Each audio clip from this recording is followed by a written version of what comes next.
Recorded Monday, March 11, 2024. Good afternoon, Andrea. Good afternoon, Rod. Good afternoon, Brody. How's everyone doing today? Good. Good afternoon, Edward. Or Excellent. Haunt. Excellent. I like your shirt. Thank you. That's a good Yeah. color on you, by the way. Great I color. appreciate it, man. You know, had to put a clean shirt on for the thing I got to do after this. We're jumping right into the next thing, right? And I don't know who's actually going to be looking, so Is no it sweatshirts like today. a Halloween party? I don't know, man. I like orange. Yeah, I know. Okay, Orange is yeah. great. It's my favorite color, actually. Maybe Really? that's why I like it so much. Yeah, it is. That's why you like. I might as well make a comment. I guess. I'll leave it alone. I won't go there. Not getting me this time. Maybe that's one of Rod's security questions for resetting his account. What's my favorite color? Now we What's know. my favorite color? Yeah. So, to our listeners, you should be used to it now. This is one of our two shows this week because it is Women in Cybersecurity Month. So we are recording on Mondays and Wednesdays. At times it have been scheduled. I think some of them may be off time. But thanks for joining us on a Monday to start your week off. Brody, you have a clean shirt on with a collar. What is going on? Yeah. Thank you for that, Edward. I am struggling with a poor night's sleep at a customer's site, maintaining good security hygiene but poor sleep hygiene. So I'm getting through it. I'm at about 40% today, but I look good, so that's good. You do look good. Like Deion Sanders said, you look good, you play good. Right. Right. Yeah, that's good because I'm not thinking good today. So yeah, it's good times. We have a group of individuals in from all across the continent to work with this customer, and this is our week, and so it's action packed in tight, small boardrooms or breakout rooms. So it's great times. It's great times. Nice to see the team Noodle here. says, so you're sleeping at a customer site in the server room where it's warm. He crawls up under a rack and just builds them a little nest. He pushes the cats off. Yeah. Yeah. It's got that nice soothing humming sound, though. That would totally be nice. Oh, yeah. Yeah. Good suggestions. Well, since you're only operating 40% capacity, we won't pick on you today. Andrea, what about you? I'm good. I have a visitor this week who is a former Microsoftie. So our friend Mandy is in town. So we went to the Braves were here spring training against the Yankees. So we went to the Braves game yesterday, watched the Oscars last night. So, and just working. That's about all the excitement here with me. Yeah. I saw the picture you sent me. Once again, the weather, like it was awesome there, right? It's beautiful. I think the only spring train I've been to in the last 10 years, I went to Scottsdale and was out there. That was pretty nice too. That was nice. Yes, extremely, except for when it's 180 degrees in the summer. Yep. And last but not least. Yeah. Well, I Rod, was what going about to yourself? say, yeah, thanks. I don't have a collared shirt on, but Scottsdale is much nicer at 180 degrees than it is 180 degrees in Ohio, because at that point it's just like brutal because of the humidity. So almost tropical at that point. You could probably pick seafood off of the dry ground. I don't know. I don't know where that came from. Pick seafood. Okay. You should come to something Georgia like in the summer when it's 97% humidity and it will not rain. You can. So swim. the time zone, man, smacked me right in the head. I woke up yesterday morning. Obviously, we got up, went to church, and I was like, no, because the alarm went off. I'm like, that's just crazy. And then even today, I'm just really sluggish. I'm not sleeping at the customer site, but I'm still sluggish like Brody is. So I don't think it's necessarily sleeping at the customer site.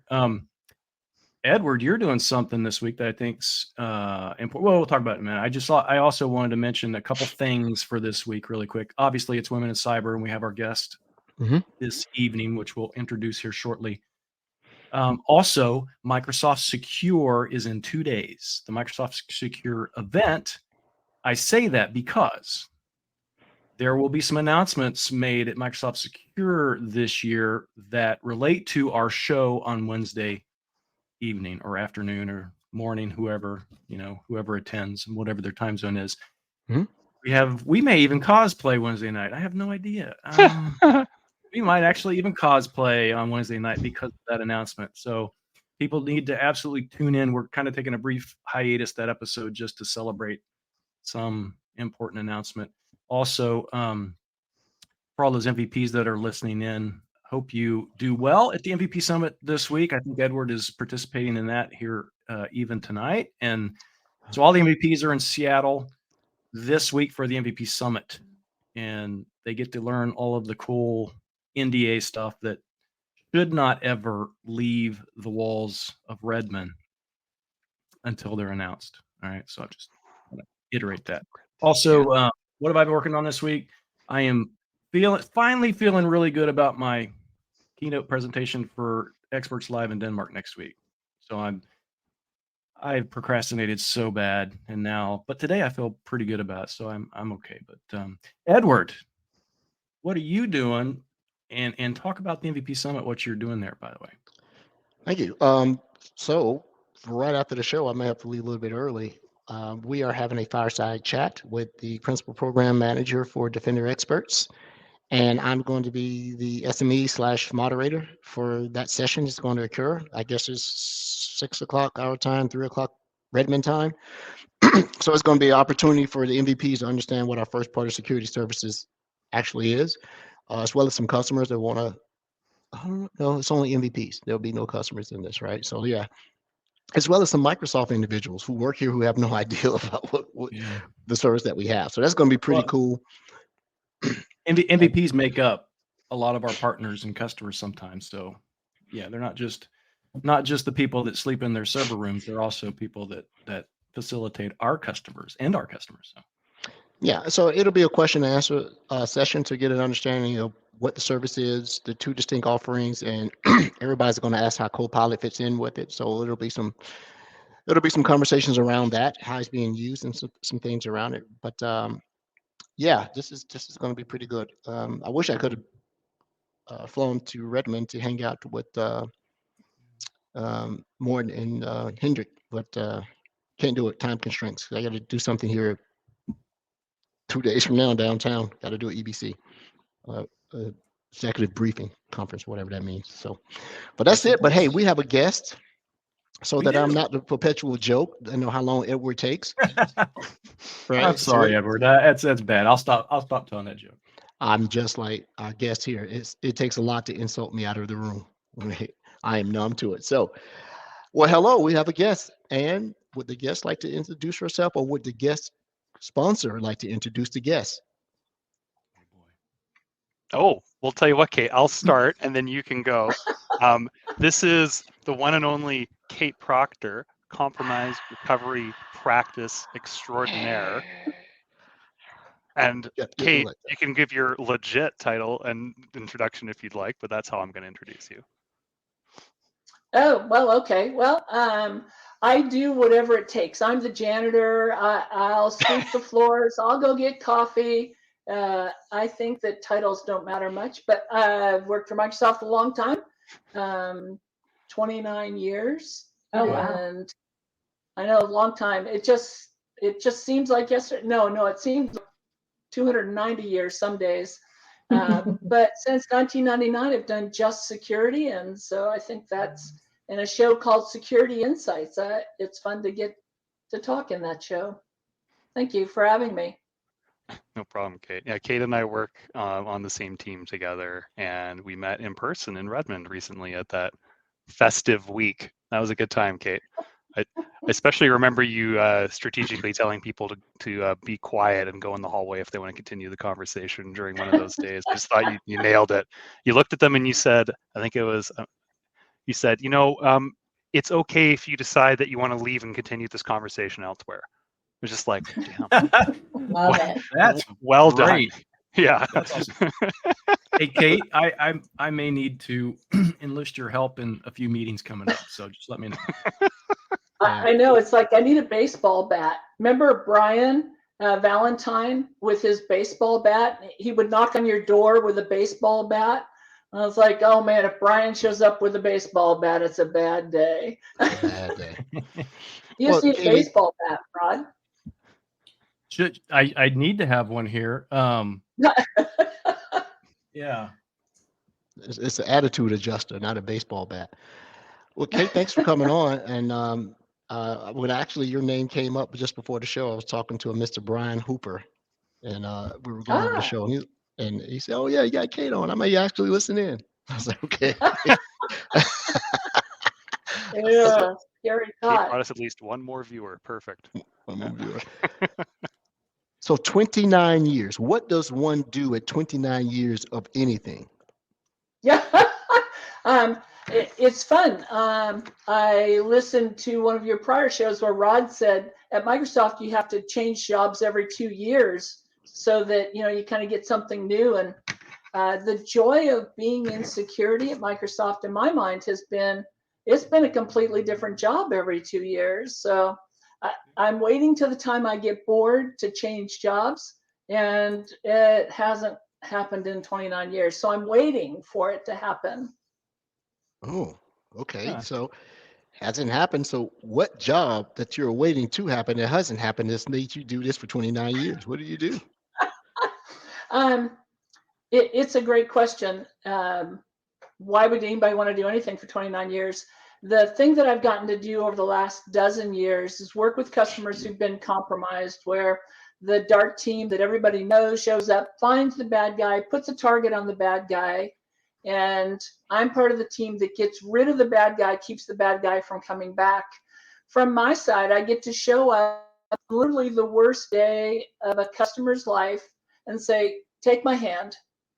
Just follow me. I know how to do this. Been to 58 compromised customers and held out my hand and said, I know how to solve this problem. Let's go. Let's do it. We together can do it. I got to tell you, that's a ton of satisfaction in IT. Doing server backups, that kind of stuff, building PCs and networks, not so much job satisfaction. But helping customers through the worst day of their entire careers, that's a pretty good job. Yeah. Yeah. You see tangible results of you helping people and not just completing a project, which is one of the It's things that true. I really have in It's common. absolutely true. I believe Andrew is consultant. What hell, all of us is consultant in some form or fashion, right? So we understand it, the help, you know, factor in it. But I understand that you have something you want to show us. Well, I don't know. I guess we can do the question about security insights and think, okay, well, so what have I learned in 38 years as a consultant? Right before Microsoft, I was a consultant as well, and uh, it's interesting to me that the technical questions, because they do change every 2 years, are maybe less important. And so uh, I suggested or said, well, maybe there's a few things to mention about 38 years of consulting. And I've got content. Tell me when you want me to go. Go for it, Kate. Yeah. So this is me. I'm a cybersecurity architect, work in security, work for Microsoft, and I love my job. As I mentioned, I get to do something that provides huge amounts of job satisfaction. So, sort of, what have I learned? I don't want to cover all 6 of these, but I'll cover a few of these. The first one is about happily and honestly being able to say you'll do anything to help the customer. I claim that if you're going to be in the security business, you have to be the one who convinces a customer you care more about their security than they do. And you're always going to advocate for security. You're always going to push. It's like, will you do everything? Um, what are your working hours? Will you do anything? Will you work on Saturday? Will you do anything? And the 2 pictures I show there back a million years ago when I was in high school and well, mostly high school, had a boyfriend who rock climbed. And so I rock climbed. And we would spend our summers in Yosemite climbing. And for all of you who have done rock climbing and have climbed things, the one on the left is the south face of Washington Column, and the one on the right is the northwest face of Half Dome. And those are multiple day climbs. And they take, at least in my minimal experience, they take a lot. they take kind of a dedication that if you're not willing, you could actually die, of course, but it's harder and a lot of times to go down than it is up, and it's really hard to go up. And so what are you willing to do? That idea that I'll never, ever, ever give up, paraphrasing the Churchill quote. And that's how we have to be with, did I do the Half Dome? Of course I did. In fact, days that we didn't climb, we would walk up the trail and do the cables on the back end. So I've probably been, that's back before they used to have quota system, but I've probably been to the top of Half Dome, I don't know, 50 or 60 times, something like that, because that's what we would do on off days, is just run up there, take a look, and head on back down. It was an interesting life, not one that I necessarily recommend to high school girls, because I would leave in June and then I would come back sometime before school started in September. And how my parents let me do this, I don't know, that I'm thankful for them in so many ways. But this idea of never, ever give up. If I've learned anything in this consulting world in 38 years, it's that there's a difference between good consultants and great consultants, and it all has to do with their personality. It almost never has to do with their technical skills. It's absolutely the case that if your technical skills aren't good, you're not going to succeed as a consultant. But you can have the best consulting skills in the world and not be a great consultant. About the technical consulting skills. In 29 years at Microsoft, I've met a ton of people who I would say their technical skills were well beyond mine. But I've met not really that many consultants that I thought were better at working with a customer, at being a leader in an engagement. And I think, well, what is it you have to do if you want to be a leader in an engagement? I think there's 3 things that you have to do. First is you have to care a lot. Back to that first thing about you're never going to give up. You're going to do whatever it takes. You got to care a lot. Of course, you have at least good enough technical skills. You have to be able to do the job if you're going to be a consultant, right? And sort of lastly, I think the best leaders are the ones who are at the front, the ones who don't mind getting their hands dirty, the ones who don't mind knowing enough technically that they can do the job. That there may be other people who are better technically, but when you put it all together, the leader should be able to do at least at least part of everybody's job on that engagement. So from my side, that idea, when you think about impactful people, you look through all those pictures of impactful people on there, what you don't think of necessarily is, what were their technical skills? You didn't think about that at all. You think about what impact they had. It was about their personality. Yeah. Really good point. Yeah, I was worried about that coming into Microsoft. There was a test actually, and it was calling out technical skills versus soft skills, and I'm like, oh, obviously they would want to value technical skills more, and it was not the case. And that helps me a lot in my career, because sometimes I just straight up don't know.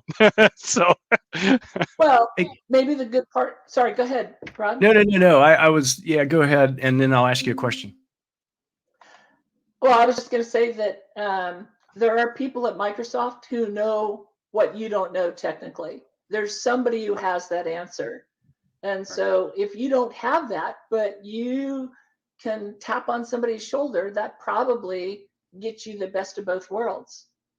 Right. The hive mind is powerful. Yes. Well, and that probably answers my question, because being at Microsoft for 29 years, I know, at least myself personally, staying up to date on security topics is tough, because it's constantly changing.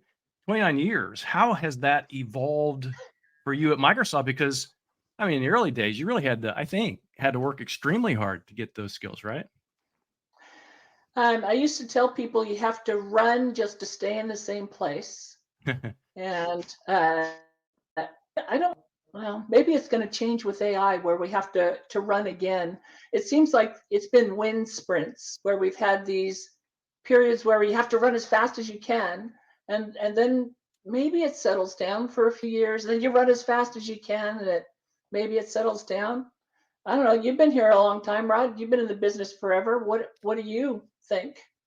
Well, I'm going to harken back to how you answered that previously and how Brody put it, the hive mind. Because I know that if I have something coming up that maybe I don't have that technical acumen for, or there's something I feel like I'm missing, I can reach out to people, within my same org or, outside that org, and I can usually, spend half hour. And that's one of the great things about Microsoft. People are so nice and they'll spend their time to, give you that extra tidbit of information or skill that you need. So it's actually an excellent and wonderful place to participate. So yeah, like I said, I go back to that. I reach out to my contacts constantly. So they're probably like, oh no, not Rod again. Yeah. That speaks. I mean, if you can constantly reach out and someone will answer back, that should be an indication that you are giving as much as you've taken away, right? Because you can just tell those who want to consume who don't want to give back. I, I like this slide right. It's funny actually. I don't know why it's funny to me, but you were saying EQ is more valuable than IQ. Well, I did as sort of a thing outside of Microsoft. I went through the training to be a therapist, not to change jobs, just for a lot of other reasons. And as well, I worked on a PhD. Maybe more stories about the PhD later. But what I've found is that training to be a therapist is something that I've used literally every day since then. Whereas all of that stuff in distributed database theory that I worked on it for the PhD, I don't use that at all. I probably never used that at Microsoft. And that idea that you can manipulate people, and EQ in some ways has to do with the ability to make somebody like you. How do you do that? Well, there is a process to make somebody like you and to appear to care a lot, all of those things. And I say appear, you don't have to like the person, you don't have to care necessarily, but you need to make them feel that way. And that is sort of one of the things that I learned about listening and really listening and talking about the other person. I claim I can have an hour-long conversation with anybody and never say a single word about me that anybody else would have to remember. And that idea that I know how to concentrate on you and to talk about you. And I think that in the consulting world, that is not very common, that people want to talk about the customer, focus on the customer. When you look at somebody like Rod's background, are you guys zooming in on the background and seeing what's back there? That's going to tell us a lot about Rod. That's going to tell us something about his personality. Brody hides behind the snow in Canada. Who knows what's going on in his mind? But that idea of seeing the person and being able to focus on the person, I think, is really important. And Edward, you're kind of in this white box. I don't know, it's kind of almost a sterile background. Hard to get the read on you. That's why he has to wear colorful shirts. Yeah. Yeah, it is hard to get a read on it. Yeah, the orange shirt does it. That's the only thing we're going to find out about Edward is the orange shirt. Edward is batshit crazy. I just took our show too. But Andrew's asking the question. You'll mute, Andrea. You'll mute. Andrea, you'll mute. And I'm muted because I sneezed. Sorry. Oh, you sneezed. I think I learned something similar after 5 years of waiting tables. Okay. Yeah. How to make it. Last call. Yep. Last call. Call Andrea. I'd like to ask this question and do a pivot. 29 years. Love everything you said from 1 to 3. I like the way it's quantified. But let me ask you this. This is, National Women in Cyber Month. How has this been different as a woman in traditionally a field, not even cyber. And you started off in cyber before cyber was a thing, right? In security, right? How have you navigated this? Because it couldn't have been the same as your and I'll say your white counterparts, because you were probably surrounded by your white counterparts and men. How did you navigate this? Navigate, this is that thing. I make a claim about this slide that women of an older generation are generally better at this than guys even of the same generation, just because we had so much practice at this in our dating lives. And so that idea that we had a lot more practice at this. How did I navigate? I guess I would say that when you're the only one in a room, when you're the different one, the safe thing is just to pretend you're not the only one. Pretend that you're not unique. I know it's bad. Everybody says, live your authentic self and, vive la différence and all that kind of stuff. And I think sometimes hiding is good. And whether that's good or bad, I think hiding is good. Sorry, Andrea? I was just going to say, the young women today are so much better. Like, I feel like our generation, you learn to talk sports or drink scotch or play golf or to be a guy, right? You learn to be one of the guys. And the younger women, I just love that they're just, or take the joke, whatever it is. And they're so great about just being so authentically themselves. It's great.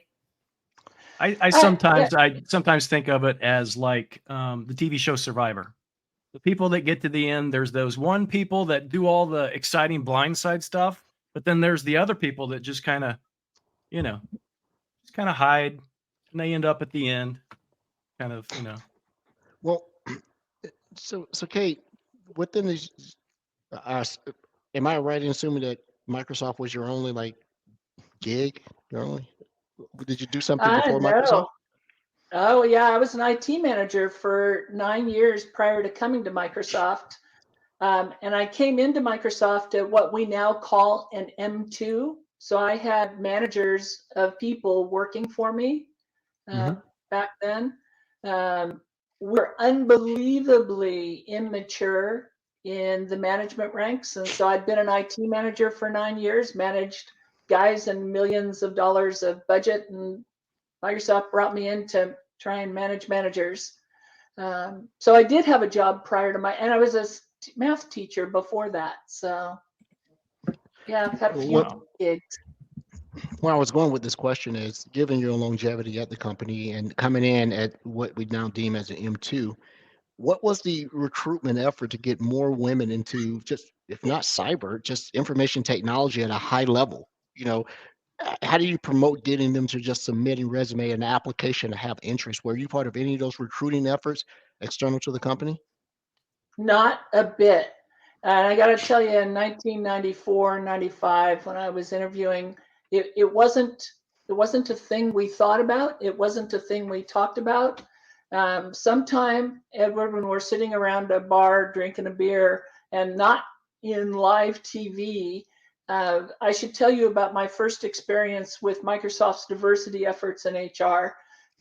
And I don't think that we've been, well, maybe we have been successful, especially considering where we started. But in 95, we were not very good at it, frankly. We weren't good at management. We weren't good at people management. Before the show, I was actually talking with Brody about, if you wanted to actually recruit women or Blacks or Hispanics or blind people, you would be doing things that would resonate with that group, that you would talk about in your job description. What makes this interesting to somebody of one of those groups? You wouldn't just send the same job description to all of those groups and think that somehow magically they're going to think this is a wonderful place to work because, hey, you sent me the job description. It's like, no. Why is that job description interesting to that group? Why would a Black or Latino or blind person want that job? And Microsoft's never done that. We still don't do that. And I think, well, it's little wonder that our recruiting efforts aren't working because they aren't targeted. And think of the ads for MSN and Google, right? Those are ads that come to you because somewhere you thought or said to your phone the word leather boots. And now all you get are ads for leather boots on your browser. Those are You too? targeted because somebody knows something about you. If all I got were, I don't know, baby diaper advertisements when my babies are 37 years old, right? That's not going to resonate. They're not doing anything that's to me. I'm not going to buy. And I think for recruiting, Edward, I would ask you, what did Microsoft do to attract you specifically as a Black man to work for Microsoft? I'll give an honest answer. It didn't. I It got did? here because of the friendships I had with individuals who worked at Microsoft. I had opportunities, I think Andrew and I've talked about this, to possibly interview and do a couple of things. And unfortunately, my first real interview experience with Microsoft sucked because it just wasn't there. And I decided, to heck with that. And I just went on and I stayed in the ecosystem by working at partners, but I had no desire to come here and work here.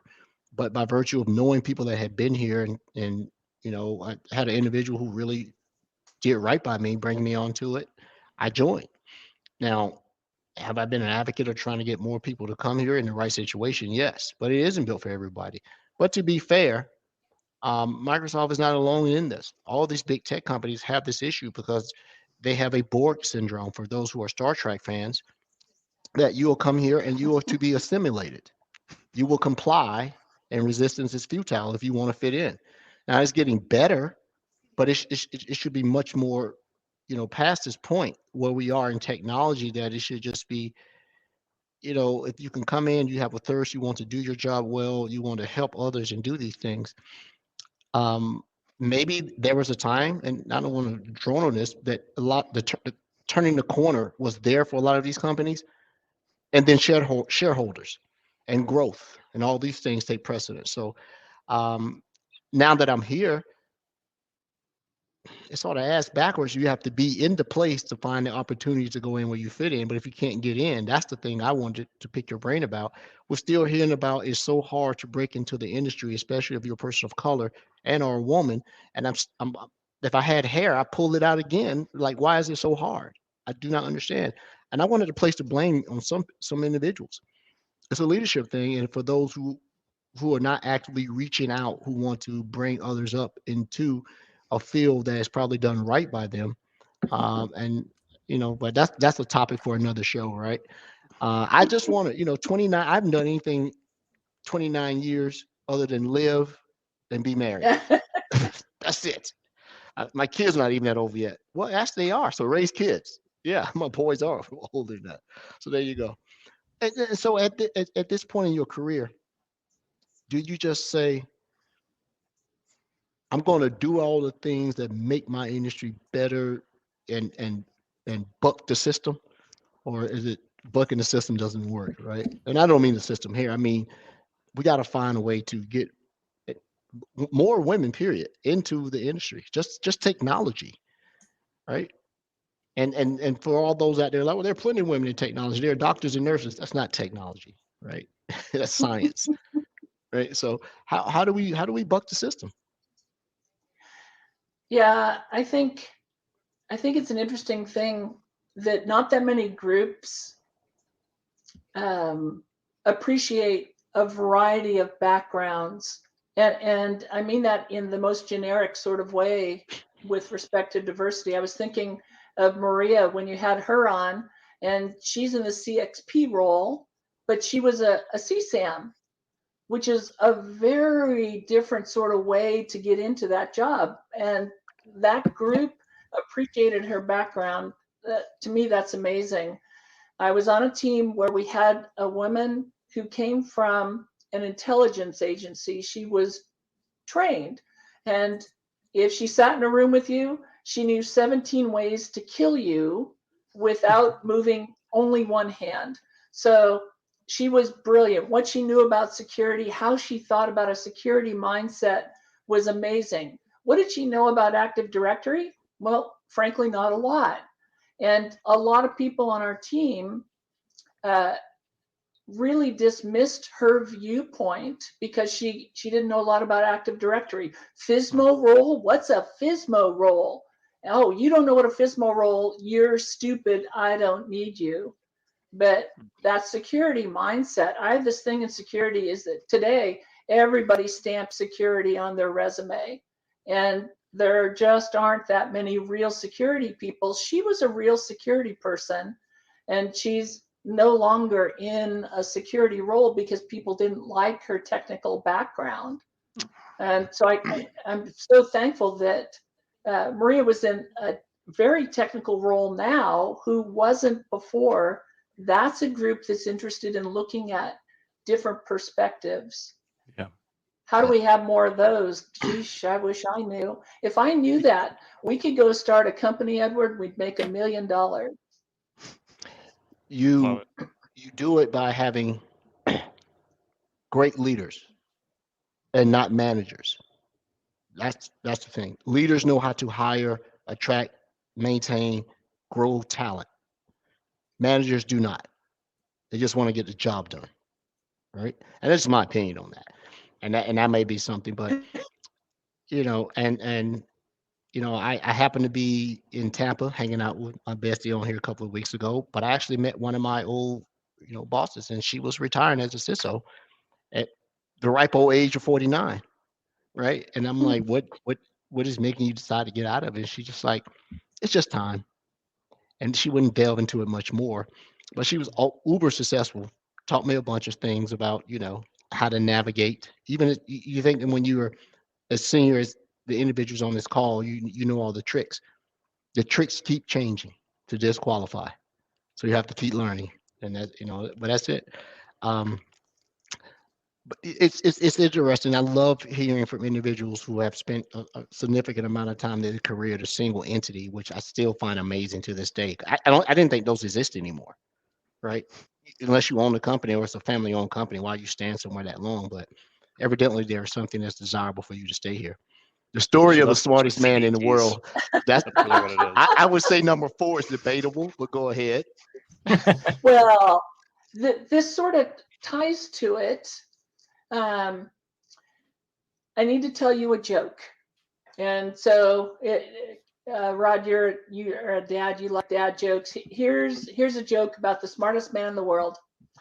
A Boy Scout, a priest, and the smartest man in the world are in an airplane flying along. There's a big loud noise, and then all of the engines stop.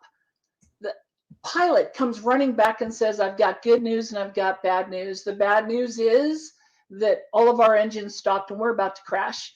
The good news is we have parachutes. The bad news is we only have 3 of them."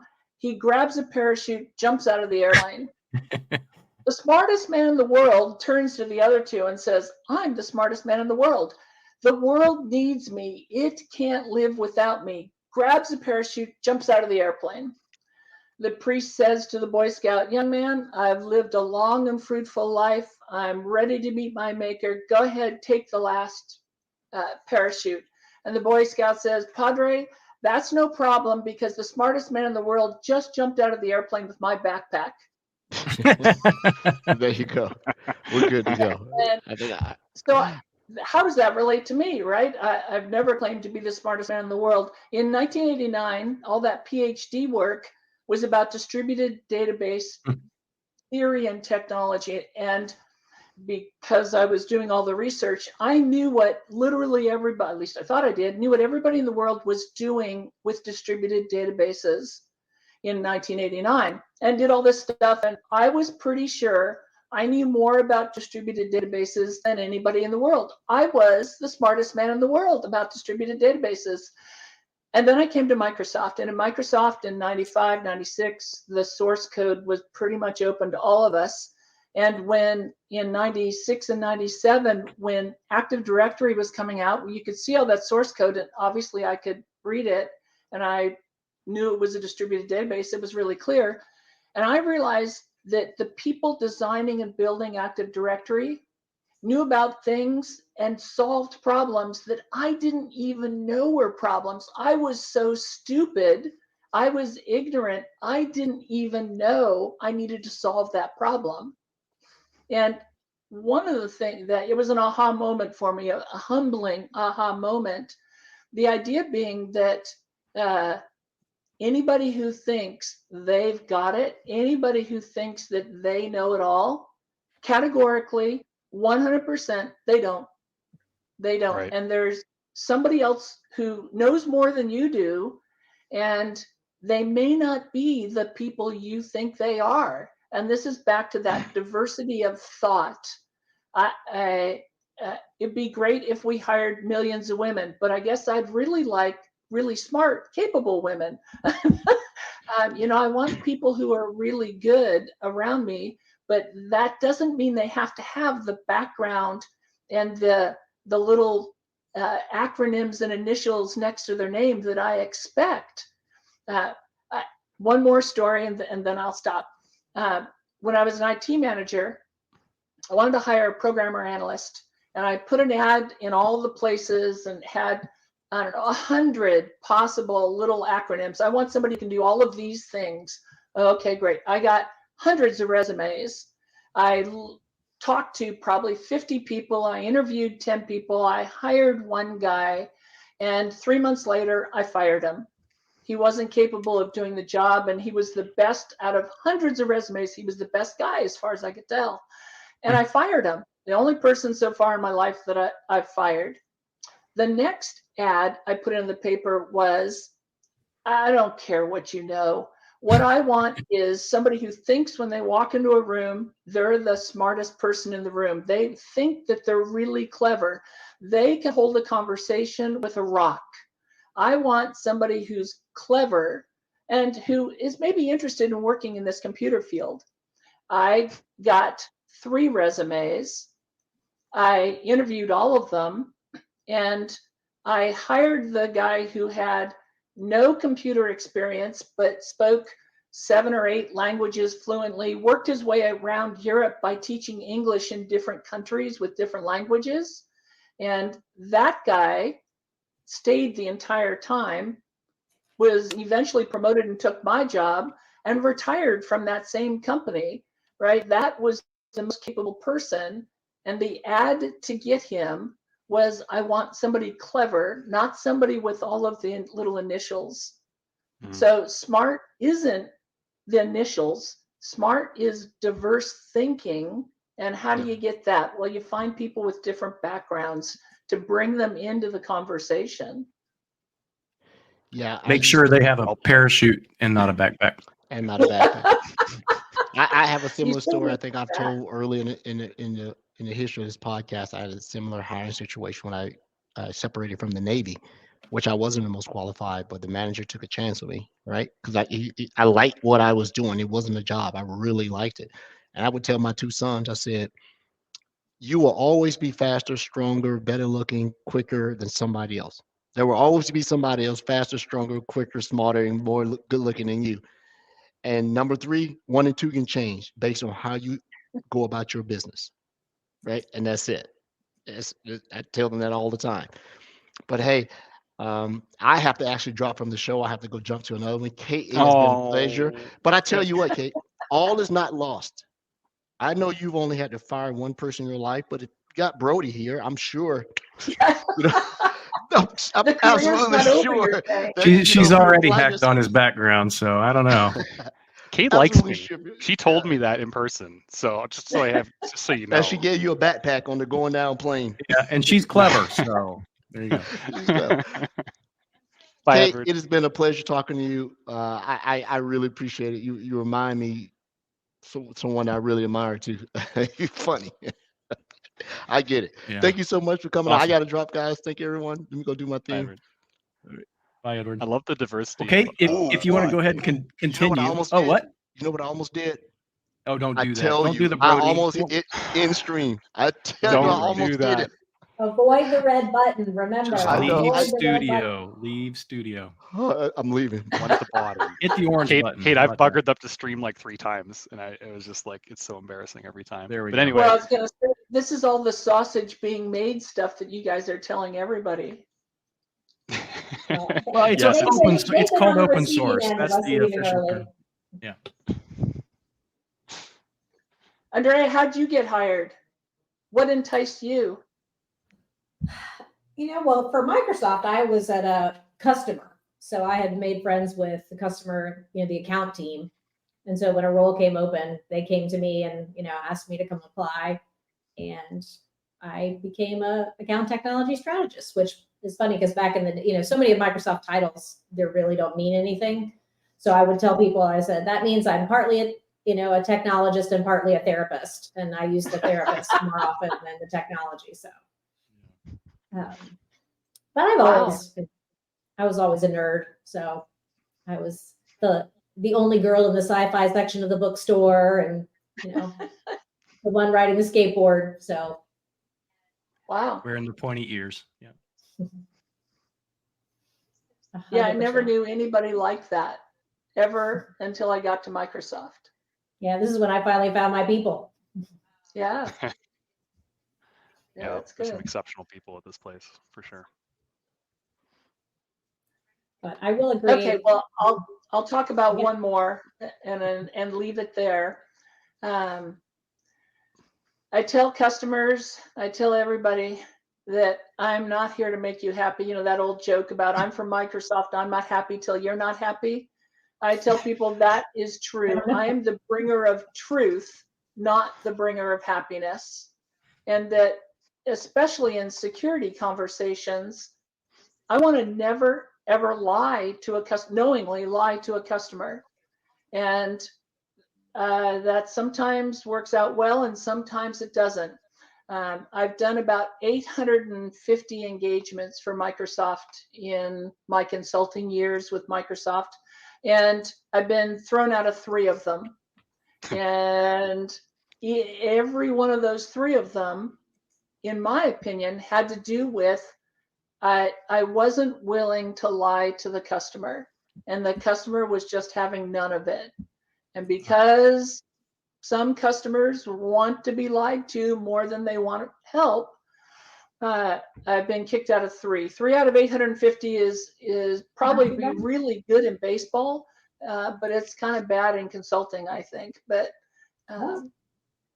what are you willing to do? What are you willing to give up to be truth? Nice, right? You don't have to be a terrible person, but to not lie, no matter what. What are you willing to do? What are you willing to sacrifice?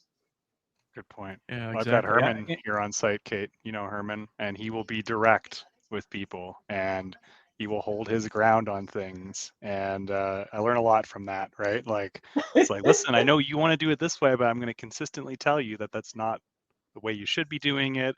And I see risk with that decision. And if you want to sign off on that risk and own it, that's fine, but I don't support you on that decision. Like I would support this process or this decision because of the security implications. And I think walking that tightrope and being that trusted risk advisor rather than just a yes person is extremely important in security consulting. Yeah. Well, and I think the other thing, Kate, is that speaking of truth, because that also speaks to maintaining your personal integrity and also which maintains the integrity of our organization at Microsoft. And I think that's kind of an important piece of that, right? So if it's just the 3, you can have personality conflicts. That person on the other end, they could be going through like the worst thing in the world and you have no clue or no idea what's going on. And sometimes there's just a conflict that you can't mediate yourself. But as long as you lift your head high and maintain your integrity, I don't think you talked about, well, 3, that seems, to me, it seems bad, but it's not, because there's, certain situations you just can't control yourself. Obviously, I think there's people in the world that love to be able to control everything, which goes back to that manipulation comment you made at the beginning. But, yeah. I'll say one of my favorite quotes is wounds from a friend are better than kisses from an enemy. And I think that's 100% true, right? I would much rather have someone tell me the truth than, fill me with false compliments or, again, agree with something that I know isn't the right thing, Brody. Yeah, no doubt. I I meet a lot of people from Eastern Europe or from the Asia Pacific area, and they're much more willing to be direct and provide that direct thought or feedback. Whereas in North America, definitely in Canada, nobody really wants to be the bad person, and everyone's kind of tiptoeing around the conflict and not wanting to rub people the wrong way. But inevitably, you're not doing anybody any favors by doing that. And you need to like be bold and call it like you see it, right? And as long as there's merit behind what you're saying, you're not just bullshitting them. I think that's a skill that's extremely sought after, and you'll gain respect from leaders at organizations, especially in the midst of a security situation where they want you to be direct and they want to hear it. They want to, you got to tell them their baby's ugly. You just got to tell them, and they will appreciate that more than dancing around the subject, etc. You ought to be nice about it, though. Really, you don't have to be a turd to flush the toilet. Yeah. Don't have to be a I will turd to say- flush a toilet. I like that one. I think I've told this story before, but I was in a Microsoft office overseas, and in the elevator, they had posted different classes you could take, right? Like how to be better at Excel, right? How to write C#. And one was how to work with Americans. And so I had to go and be like, someone please tell me what is in this class, please. And the one thing I specifically remember was they're like, oh, they'll always say, let's get coffee, but they 100% don't mean it. We're always like, oh, call you soon. That's just something you learn to say that's polite, but isn't, I had a similar situation like that even today where someone says, hey, I want to connect. We haven't connected in a while. Are you free during this time? And you're like, yeah, sure. Well, okay. I can't do it right now, but I'll ping you later. And you're like, oh, it's just a nicety. Yeah. Right. So. Yeah, let's or they're get together. organizationally challenged like me. I try very hard not to drop the ball, but it happens sometimes. But yeah, do what you say you're going to do is well, I key to being think from a professional. consulting perspective, and attributing it to Kate as well, is consulting is a difficult thing because your job is the customer, right? The technology and implementation stuff, but it is really, when you go back to, I think it's amazing. It just very interesting that you went back for as a, taking schooling as a therapist or whatever. To me, that seems more applicable sometimes to that role dealing with customers than probably any of the technical pieces. Every day. Yeah. It's almost Well, like so- you need to mentor me because, obviously I lack in those. I'm not a nice people. I don't know. And you talked about this a little bit earlier. You can make someone like you, but in doing so, do they like the real you, or is it something that you're manipulating or putting on?